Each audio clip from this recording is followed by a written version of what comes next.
The fairy tale was over.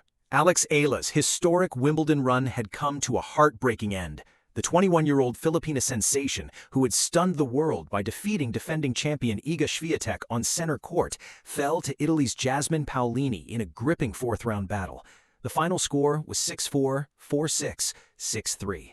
The Philippines had been cheering, praying, and dreaming. And then, it was over. But what happened next, nobody expected. Wimbledon didn't just lose a player, they lost the heartbeat of the tournament. The crowds that had packed the stands for her matches vanished. The electric atmosphere that had defined the first week evaporated. And now, the All England club is facing a crisis they never saw coming. Empty seats, dropping ticket prices, a frustrated CEO, and fans asking one question: what happened to Wimbledon? For more coverage in tennis, subscribe and hit the notification bell. Before we get to the aftermath, we need to understand what Wimbledon lost. Eala was not just a tennis player, she was a phenomenon. Her historic run at Wimbledon 2026 captured the imagination of the world and turned the All England club into a sea of Philippine flags. The Eala Effect was in full force, and it was unlike anything Wimbledon had ever seen. Eala entered Wimbledon as the 29th seed, becoming the first Filipino in the Open era to be seeded at a Grand Slam tournament. Her grass court season had been exceptional. She won the Birmingham Open title, her second WTA 125 crown, and her first on grass. She reached the semifinals of the Berlin Open, where she stunned the tennis world by defeating world number 2 Elena Rybakina and world number 8 Elena Svitolina in the same tournament. The moment that changed everything came in the third round. Facing the defending champion in world number 3 Iga Świątek on center court, Eala produced the performance of her life. The first set was a war, lasting 84 minutes and featuring a tense tiebreak. Świątek had 2 set points, but Eala saved both and clinched the set on her 4th set point.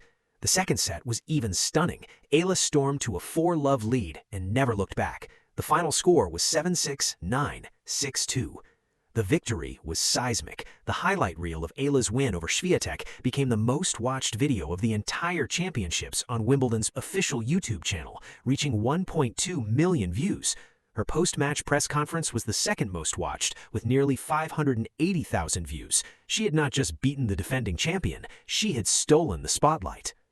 Back home in the Philippines, the reaction was extraordinary. The Philippine Sports Commission organized public watch parties where hundreds of fans gathered to cheer for their hero. Sports arenas across the country hosted viewing parties for thousands of supporters. The Philippines, a nation of 120 million people obsessed with boxing and basketball, had found a new hero. Filipino fans packed the stands at Wimbledon, waving their flags and chanting her name. She met Kate, the Princess of Wales, and took a photo with her. A photo of Eala diving for a ball in the match against Świątek went viral, with edits showing her wearing a cape and Superwoman outfit. The Rafa Nadal Academy, where Eala has trained since she was 13 years old, also paid tribute. So proud of you, Alexandra Eala. Keep shining. The best is yet to come. Vamos! Eala's matches were must-see events. The stands were packed with Filipino fans, creating an electric atmosphere that was the envy of the tournament. Tournament organizers had been forced to place her matches on the show courts to accommodate the demand. The Eala Effect was a phenomenon that the tennis world was still trying to understand.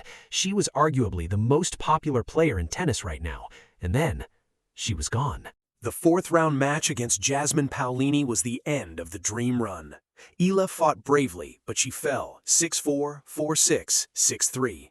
She had given everything she had, but it wasn't enough. The Philippines was heartbroken. But the shockwaves of her exit extended far beyond the emotional response. What happened next was something nobody expected. After Eala's exit, the stands that had been packed with Filipino fans were suddenly empty. The atmosphere that had defined the first week of the tournament evaporated. The crowds that had traveled from across the world to support their hero were gone, and without them, the tournament felt hollow. The drop in attendance was dramatic. The first week had seen record crowds, driven largely by the Eala Effect, but the second week painted a different picture. Empty seats became a common sight on the show courts. The organizers, who had been celebrating record ticket sales, were now facing a crisis.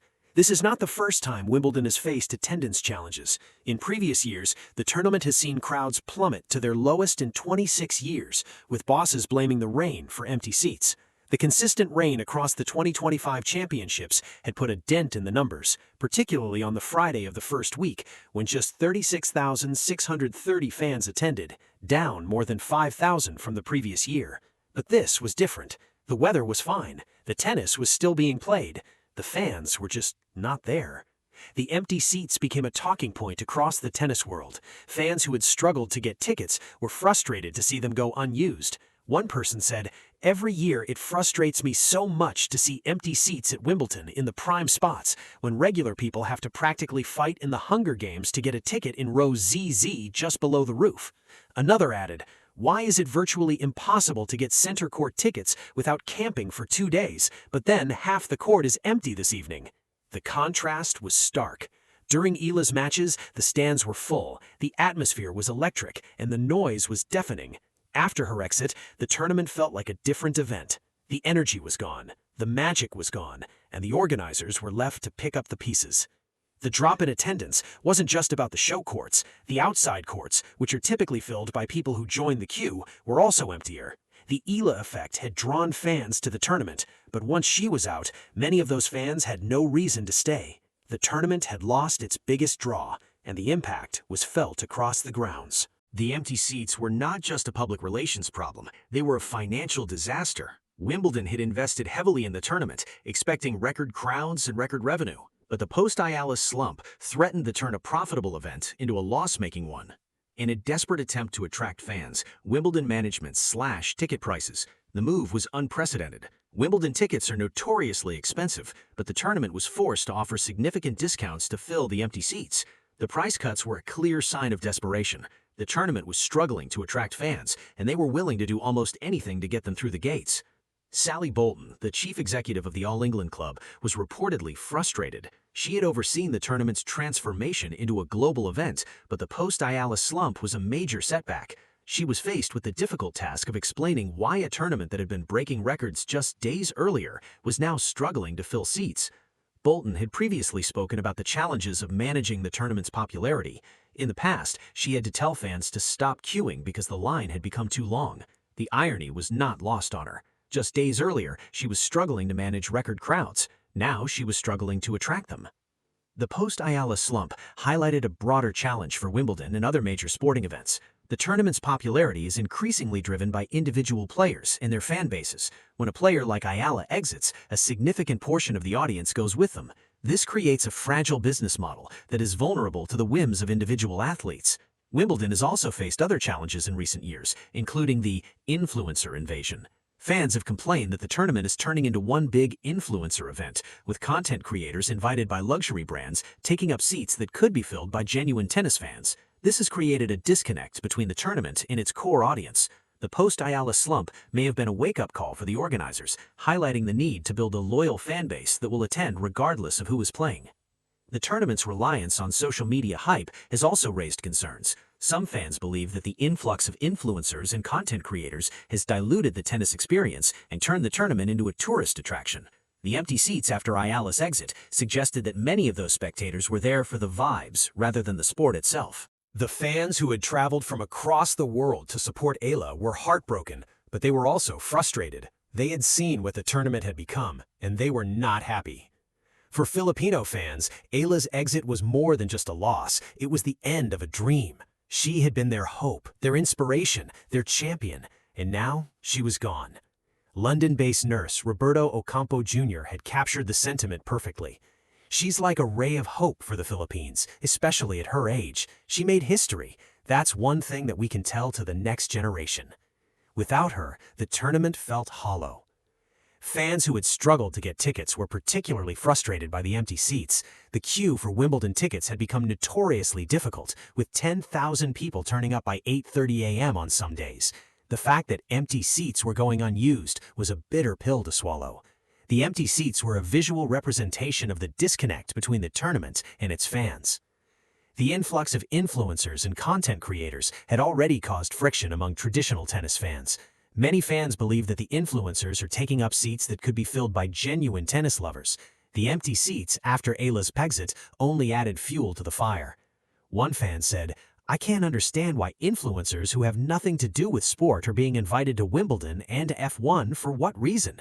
Another added, "It's essentially a fashion show for women who know nothing about tennis and come here for the vibes and to take photos of themselves in their outfits." The post-Eala slump also raised questions about fan loyalty. Many of the fans who had packed the stands for Eala's matches were not Wimbledon regulars. They were Filipinos who had come to see their hero. When she left, they left. This is a challenge for tournament organizers who are trying to build a loyal fan base that will attend regardless of who is playing. The Eala Effect was a double-edged sword. It brought record crowds, but it also exposed the fragility of the tournament's popularity. Let us zoom out. The aftermath of Eala's Wimbledon exit is about more than just one tournament. It is about the changing nature of tennis. The sport is becoming more global, more diverse, and more driven by fan engagement. Players like Eala are not just athletes, they are cultural phenomena. They represent nations, inspire communities, and bring new audiences to the sport. Eala's impact on Wimbledon was a testament to the power of the Eala Effect. She had brought a new audience to the sport, a demographic that was previously untapped. The Filipino fans who packed the stands were not traditional Wimbledon attendees, but they were passionate and loyal. When they left, the tournament felt emptier. The Eala Effect is a phenomenon that the tennis world will need to understand and embrace. Wimbledon's post-Eala slump is a lesson for tournament organizers around the world. The popularity of individual players can be a double-edged sword. It can bring record crowds and record revenue, but it can also create a fragile business model that is vulnerable to the whims of individual athletes. To build a sustainable future, tournaments need to build a loyal fan base that will attend regardless of who is playing. The future of tennis is changing, the sport is becoming more global, and the fans are becoming more passionate. Players like Eala are leading the way. She has shown that greatness can come from anywhere. She has inspired a generation of young Filipinos to pick up a racket. She has brought a new audience to the sport, and she has left an indelible mark on Wimbledon.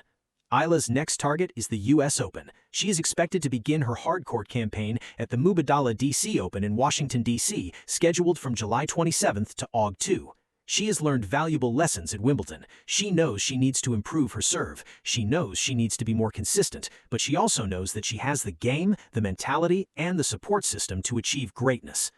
Eala may not have won Wimbledon, but she won something far more important. She won the hearts of millions. She united a nation. She gave the Philippines a hero, and she proved that the future of tennis is bright. The tennis world is watching, the Philippines is celebrating, and Eala is ready for the next challenge. For more coverage in tennis, subscribe and hit the notification bell.